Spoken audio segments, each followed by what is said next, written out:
Good morning, Hank. It's Thursday. Pizzamas has almost come to an end. We've had a Song Wednesday. We've had lots of worrying about the internet.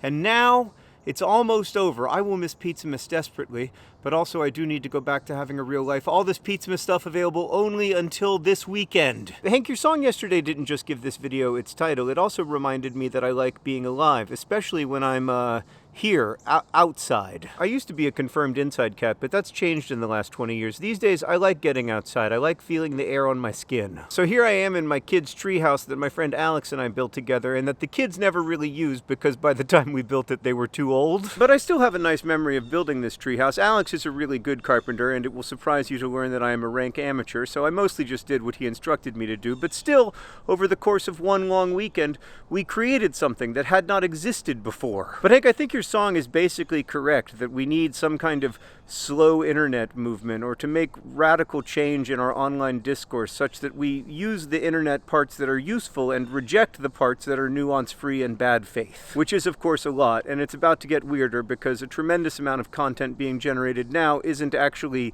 like user-generated content, it's AI-generated content, and that's oh boy, I mean, I don't even know what that's going to mean, Hank, but I know it's going to be a big deal. Still, I would submit that even though it feels like there's an entire universe inside of our phones, the actual universe is out here, under trees. I spend a lot of my time wondering about the meaning in my life. Like, is meaning in life to be derived from some higher source or constructed by me and my friends, like this treehouse? Is the meaning to try to do good in the world and ease suffering where I see it? Is the meaning to love and be loved by those close to me? Is the meaning to try to observe, to understand myself and my universe in better context? Is the meaning to prepare for the life of the world to come? And these are not just like abstract questions.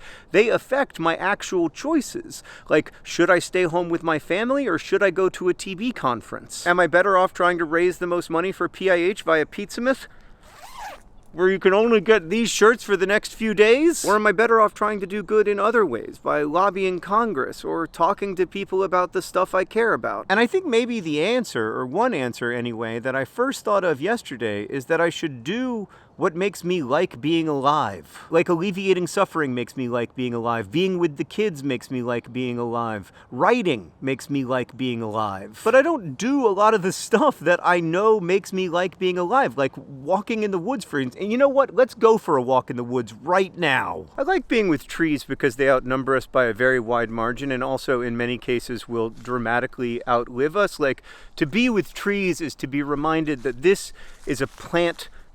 I mean, there are individual trees in the United States that are 10 times older than the United States itself. There are trees older than the idea of Romulus and Remus, trees that were here when the pyramids were built. I think about this a lot in the context of hope. Like, the oldest known tree in the world is in the United States. It's a bristlecone pine, and the U.S. Forest Service keeps its location a secret to prevent vandalism because, like, given enough time and enough people knowing where something is, they will cut it down. Like the famous broccoli tree in Sweden was cut down. The sycamore gap tree in Britain was cut down. But since being cut down, both those trees have sprouted new life out of their felled trunks.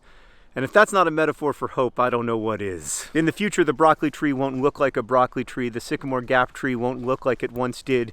And yet they survive. Hope springs in spite of it all, Hank. It sprouts different but undiminished from the rough-hewn wounds we visit upon each other, and it finds a way to survive the unsurvivable. I like being alive, Hank, at least today, and I am so grateful to all the me's who fought and scraped so that today I could like being alive. I like being under trees. I like being in their shade, even when it's too cold for their shade, Hank.